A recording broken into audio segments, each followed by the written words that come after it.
Now, if you have heard of George Barna, you are not the exception. Most of us have heard of him. In fact, many times your pastor will quote him. You'll hear his statistics brought up in so many various conversations. He's really become a standard in terms of what's really happening out there in the world of faith. And he has written a new book called Futurecast, What Today's Trends Mean for Tomorrow's World. And George has come our way for this special 3-day emphasis and an opportunity for you to get this book. But first of all, welcome, George. Thanks. Good to be here. You know, I've read a lot of your material, as have most people. You're sort of the J.D. Power of the Christian world. If J.D. Power says a car is bad, people say that car is bad. If George Barna says this is happening, well, it's definitely happening. How's it feel to be such an authority? Weird. But the fact is, it's not the force of personality that gives you the authority. It's you know. You've noticed. No, but I'm not making any comment. But what the point I'm making is, it's really the force of your research.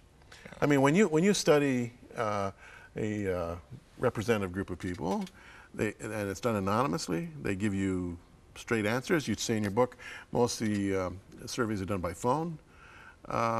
You're dealing with bare facts. Yeah. And, you know, we've worked really hard over the last 30 years to try to make sure that we are operating with the best practices that are available so that the research is reliable. There's nothing worse than unreliable information, because if you've got bad information, you can only make bad choices and decisions on the basis of that bad information. So we don't want to be... Yeah, you make that point actually in the introduction to the book, that choices are bad if you don't have the right information. Yeah. How did you get into this, and why? Yeah, don't go any further with that question. I know what you're thinking, yeah. You know, I think from a very early age I was fascinated by numbers. When I was a kid growing up in New York City, I used to collect baseball cards. Right. And I would read those numbers and they spoke to me. You know, my friends would turn on the other side, just look at the picture of the player, you know, and I'd be back there with the numbers. I'd recalculate the percentages. I mean, you know, it's at that point my parents knew they had something weird on their hands. Eventually went to school, was a sociology major as an undergraduate because I enjoyed studying people and cultures, and then went to grad school and picked up several degrees in the whole research process, because, you know, different things speak to different people. Some people it's stories that mean a lot to them. Some people it's observing activity. For me, it's reading numbers. Numbers tell me a lot, but they have to be reliable numbers. But if they are, it tells a story in and of itself. Now, what makes a reliable sample, you know, of population, and how do you determine who that sample is? Well, you know, what makes for a reliable sample? First of all, you have to have access to the entire population that you want the information to represent.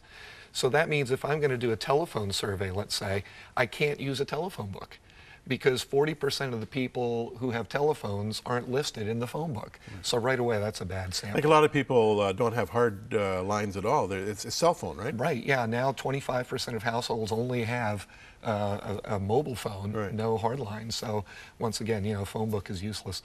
So you've got to have a total list of that population, and then you have to have a means of randomly identifying members of that population that you're then going to go interview. And then the other key is, once you've identified those random units within the population, you have to have a high enough response rate to know that those people are truly representative of what you're dealing with.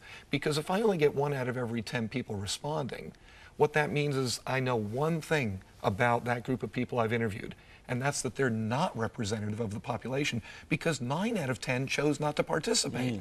So the typical person would not participate, which means the one that I got to participate is not representative. So you've got to look at all of these kinds of factors in trying to put together a good study, which is one of the reasons why I tell the students that I have related to research, you got to be very careful as a consumer of research these days, because most of what's given out is junk. It's garbage because of sampling, because of questionnaire design, because of analytic processes that are used. It's garbage. There's usually some other reason behind what they're trying to accomplish. And which, of course, you know, raises the issue of general cynicism about, or skepticism about, polls, because it seems that opinions, or I should say poll findings, are always changing. What makes a poll trustworthy? Well, there are several things. One is the sample, Right, as we right, the talked sample, about. yeah. You have a bad sample, you have bad So you research. got a good sample.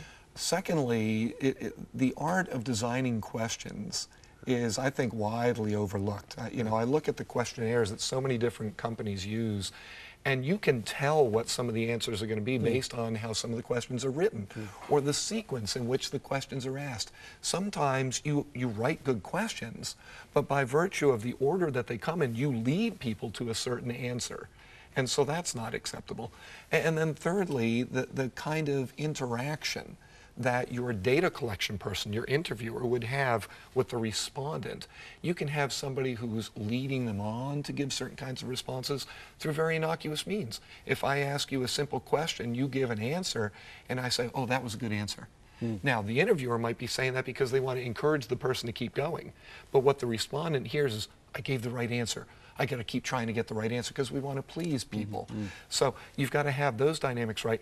And then the way that your data are tabulated, how you put information together, how you organize it according to different subgroups, all of those things make a big difference too. And you have to have a big enough sample size for each of those subgroups for it to be reliable, statistically consistent, and so forth. So there's a lot of different dimensions that you have to keep juggling to make sure that you've really got something that is representative. And how is margin of error determined? Well, that has to do with the sample size. The assumption is that you have a probability sample, a random sample, if you will, which, of course, a lot of surveys don't, and yet they talk about their margin of error. Well, their margin of error is basically 100%. They'll never tell you that. You know, they'll assume that they can use this other body of statistics, which they shouldn't be able to. You can't justify that. But it's based on the sample size. If I have a sample size of 1,000 people, what that means is 95, and I'm working at the 95% confidence level. That means 95 out of every 100 times that I were to do the same survey with a similarly designed sample of people, I would get the same response within plus or minus so many points. So percentage points. So if I have a sample of 1,000 people, it'd be plus or minus 3.2 percentage points maximum. If I have a sample of 600 people, it's about 4 percentage points. A sample of 400 people, it's about 5 percentage points, and so forth. So it changes based on the sample size. So it's very, very possible, obviously, for polling processes to literally fudge the facts or manipulate the facts and give you something that they want you to hear. And that happens all the time. One of the things that we decided early on is we were not going to work for public relations firms, because PR firms typically have a point of view that they want to use to promote the personality or the product or the organization that they're representing. And they're not going to put out data that's negative to that entity that they're representing. So they want the data skewed in some cases. I mean, there are some good PR firms, but a lot of them say, yes, if we have a public survey, people will take this as truth. So we want a question that's going to lead to this kind of answer. You know, and there are some organizations that can be bought to do that. You know, we just determined early on we'd rather go out of business than do that. So this kind of integrity, is it common or is it uncommon? I don't know. You know, all I can say is for myself, it's necessary. I know that someday I'm going to have to face God and give an answer for everything that I've done.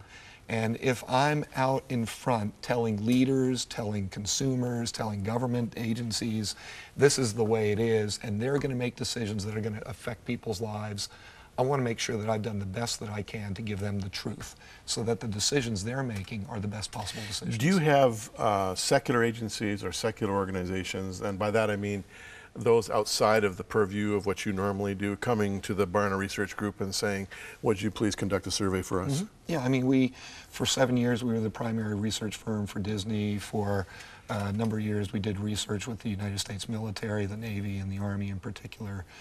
We've worked with Procter & Gamble, we've worked with banks, we've worked with credit card companies, we've worked with insurance agencies, all kinds of groups. Okay, so obviously these people are looking for a company they can trust. This is a reputation that I'm sure doesn't build overnight. It relates to long-term faithfulness to that model of integrity, right? It took time. Yeah. Now, you no longer own the Barna Research Group, right? Yeah, a little over 2 years ago, I sold it to somebody who'd been working in our company for 15 years, David Kinnaman, who's written a book on Christian. He has a new one out called You Lost Me. And a very bright young man, totally committed to Christ, really understands the research process well. So I'm excited about him being a young leader who can work with the young emerging leaders in the church around North America to help, advance the cause of Christ. Now, how did you identify him as your heir apparent? Well, he came to us while he was still in college, going to Biola University, and his father, who's the pastor of a large church in Phoenix, you know his dad, his dad said, well, you're interested in psychology and sociology and these things, why don't you get some real world experience? Why don't you see if maybe you can intern in a place like the Barna Group? And so David called us up, and we took him in as an intern. And he was so inquisitive and so curious about everything, and always asking the right questions, and we love that about him. So over the course of the 15 years, he did every function in the company, whether it was in hiring people, in the data collection, data tabulation, designing questionnaires, working with clients, presenting data. He did it all, and he did a fabulous job. So what are you focusing on now? I'm primarily writing now. I mean, that's my primary passion, and the numbers, the data from the studies gave me the opportunity to write, almost 50 books. So, I'm very honored by that. But now I'm looking to write some other kinds of things as well.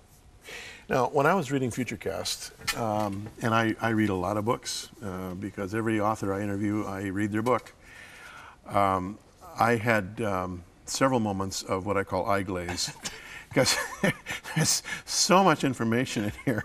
I just, I have to kind of shake my head and look away, get up and walk around the room. Right, take a deep breath. Take a deep breath and get back into it. And I'm thinking, how much data you had to swim through to produce in prose an overview, as you have done, of what's out there and what you see for the future. Do you have your eyes glaze over as well? When you're... Absolutely. And people say, wow, how do you remember everything that's in there? I say, I don't. That's why I wrote the book. It's on paper now. But yeah, I mean, when I sat down to do it, we had, I think altogether, close to about 20 nationwide surveys that I was drawing from. Plus, I used surveys from several other organizations, Gallup and a few others that I really trust, because they too do very good work. And so I had all these things. From our surveys alone, each of our surveys, I would have more than 1 million data points in each survey. I had about 20 of those surveys. Then I look at some of the other Gallup and Yankelovich and other studies that were made available. And I mean, I had more than, I think it was more than 1,200 single-spaced pages of notes that I'd taken from the data that I tried to distill down into here's what it all means. Okay, so then I'm not alone with my eye glaze. At the same time, I mean, stuff just almost every page keeps jumping out at me, and over the next 2 days I want to refer to some of this. The book is called Futurecast: What Today's Trends Mean for Tomorrow's World. George Barna is the author, and it's published by Barna. You do your own publishing? Well, it's an imprint of Tyndale. Oh, it's an imprint of Tyndale. Tyndale puts it out. Ah, okay. Yeah, we have a line of books where there are 6 or 7 things that I think really make a difference for the future of the church. Right. And so I'm looking for new authors who have a new point of view to bring out on those things, and that's what the Barna Books line is. But then they also tuck my books in there too. Oh, terrific. Okay, now, friends, we've got 2 more days with George Barna, and I wanted to take this interview to just basically set it up in terms of how he does his study, his research, his scientific inquiry, so that these next 2 days will be even fuller in terms of what you can get from the interview. But this book, Futurecast by George Barna, is being made available just for these 3 days. It's limited. Now, I know you're going to want it, and here's how you get it. 1-800-265-3100 is the phone number. You can log on to crossroads.ca. And remember, friends, we are responding to your best ministry gift. We have a special order of these books available just for you. And we'd be very, very happy to send you your copy ASAP. So more tomorrow and the day after with George Barna. More after this.